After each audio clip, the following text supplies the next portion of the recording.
Hello, 7th graders. For our second lesson, I'd like to start with some review from the first lecture. Perspective drawing originated during the Renaissance, a time in European history after the Middle Ages. It's a mathematically accurate drawing form, or art form, and adds a real sense of depth to one's work. Hopefully you can also see that this had even further implications for culture and thought in Europe at the time.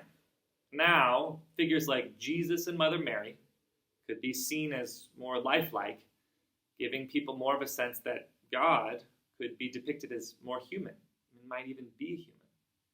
During antiquity or ancient times, Zeus and other deities were depicted as being really human, and thus these gods were resurrected in some ways during the Renaissance and became very popular.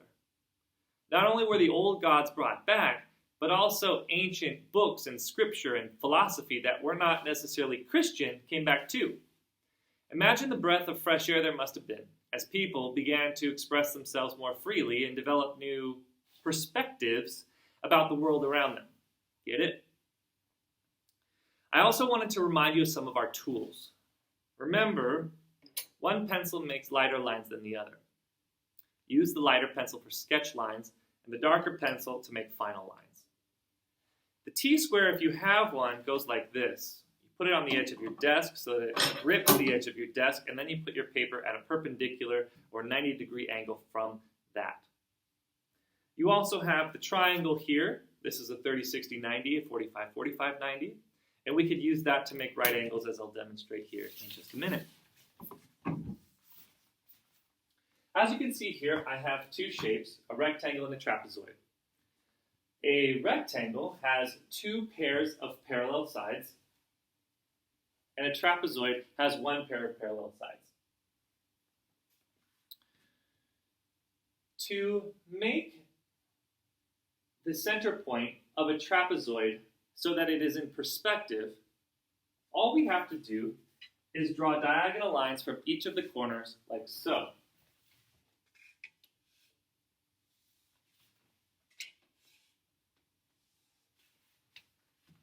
Then, we put a vertical line at the intersection of the two diagonals.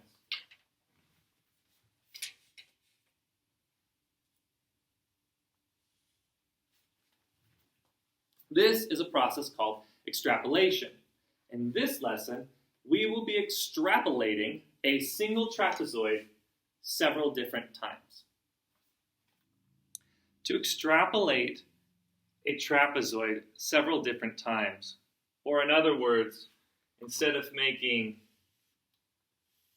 3 lines in perspective, if I want to make more lines in perspective, I'm going to do it in a series of steps that hopefully won't confuse you.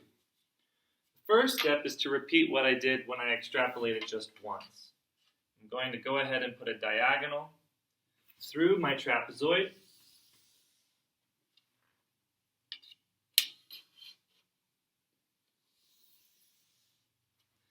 And then I'm going to put a vertical line through the center point. Notice that in order to make my vertical line, I have to put my triangle at a 90-degree angle from the trapezoid.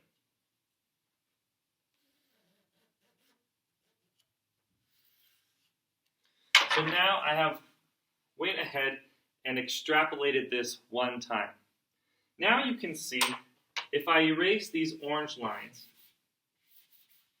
I have 2 trapezoids. Let's go ahead and say that this here is trapezoid A, and this here is trapezoid B.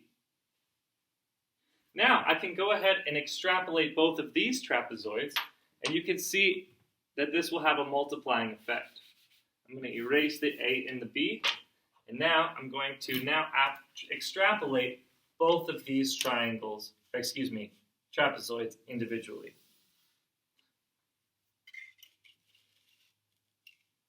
When I do this on paper, I'm going to make these diagonal lines with my lighter pencil, and I'm going to make the vertical lines with my darker pencil, because the diagonal lines I don't really care too much about.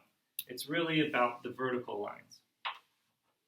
Now I have made the X through the two different trapezoids. Now I'm going to set my T square or my triangle at a vertical angle. And now, instead of having 3 telephone poles, now I'm starting to have, now I have 1, 2, 3, 4, and 5. I can repeat this process over and over and over again. Again, this process has a name, and we call it extrapolation. In your main lesson books, you won't be erasing these diagonal lines. I'm just doing them on the chalkboard so that you can see them easier.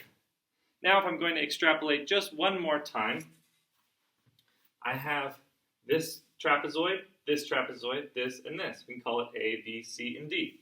So, starting with A,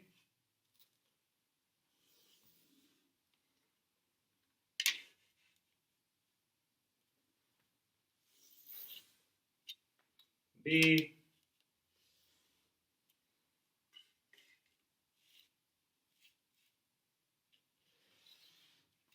C,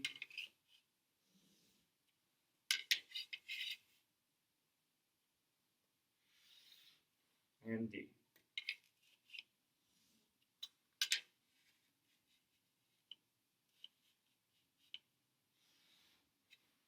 Okay?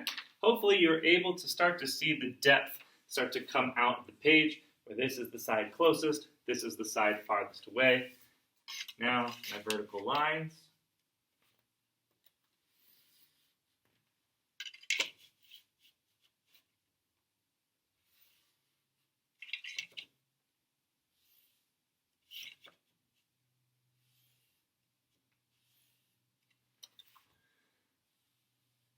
Now just darken them a bit so you can see them better.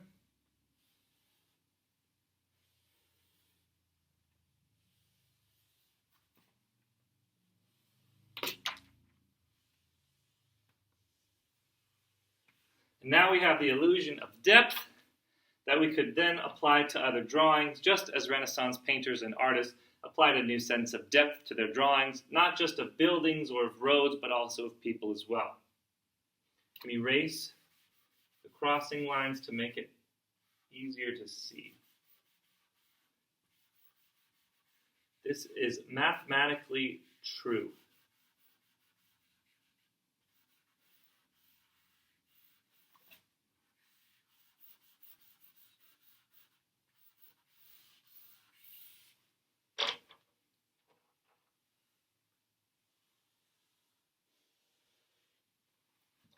Voila, extrapolation. Okay, so I have my purple main lesson book.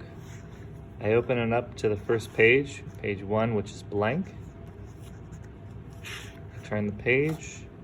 I have perspective drawing number 1 here on page 2, which is labeled. Then you'll see a piece of what's known as onion skin. This makes it so that pencil marks or pastel marks don't smear. Yes, we'll be using pastels this year. So we skip over the onion skin page, and now we are looking at page number 2, which I've set up here. I'm going to go ahead and take a photo of that, and you can pause the video when you need to so that you can go ahead and copy this. But notice the lines that I've made dark and the lines that I've left light with the 3H pencil. Go ahead and be mindful of which lines are dark and which lines are not for this next part.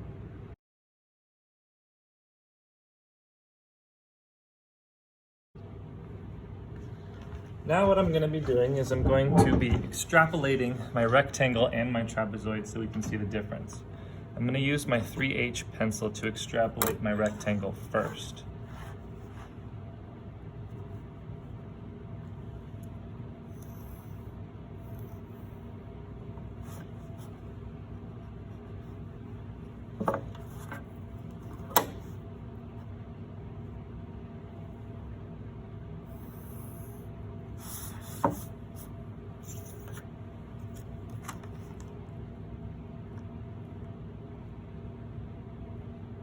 because I'm certain of what this line is going to be, I'm going to use my 2B pencil. Make that line nice and dark. Oops. Now, I'm going to keep my 3H lines in here, and I'm going to see that I have now 2 rectangles.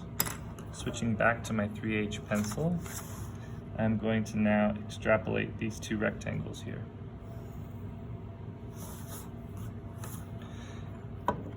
Organization, as I said at the beginning of these lectures, is going to be very essential for these drawings as they become more complicated. You're going to really want to be sure that you don't lose sight of which line corresponds to what.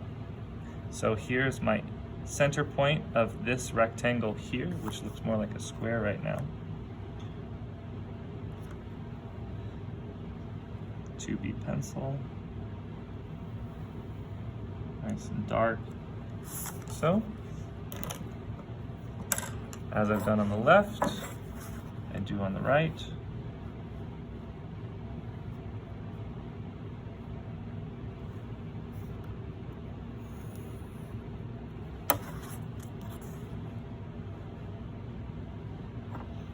When grading your main lesson books for this block, I'm going to be checking for accuracy. That is going to be the main grading criteria.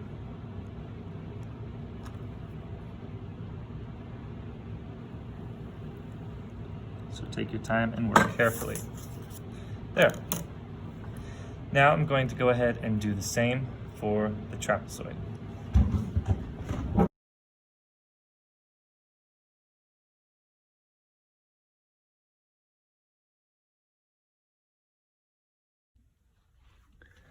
So now we have extrapolated a rectangle and a trapezoid. And now we're going to go ahead and write a summary of what we have done. I know that there is temptation to keep extrapolating and extrapolating and extrapolating forever. But for now, for the sake of simplicity and for the sake of understanding, I'd like you to only extrapolate this rectangle so that you have 3 lines in the center, 2 on the outside, and same here. We'll extrapolate and extrapolate and extrapolate more another time. For our writing, we write, we divide a rectangle into 4 equal parts by drawing a series of diagonals. When we do this with a trapezoid, we create sections that get smaller and smaller. This allows us to draw a succession of lines in perspective. Now that you've learned the basics of extrapolation, I'd like you to, in the bottom space, create your own trapezoid, and I would like you to extrapolate just like we did above with your own trapezoid.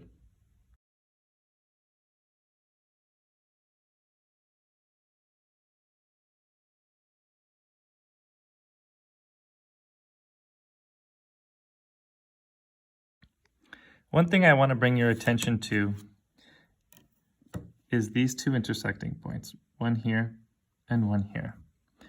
Now, if I put the vertical line on this one, my line would not be in perspective because this line here corresponds to this corner here. But in order to find the correct line to extrapolate from, I must find it from this trapezoid here, from the corner here, here, there, and there. So therefore, I'm going to go ahead and line up my triangle to this intersection here. Again, something you're going to be wanting to be very careful of with these drawings. As you can see, here's my finished page. For my final drawing at the bottom of the page, I went and thickened the vertical lines to make it stand out more. I did a crisscross pattern on each of my poles, if you will, but you can color them in if you want. Go ahead and make those lines a bit thicker so that they stand out.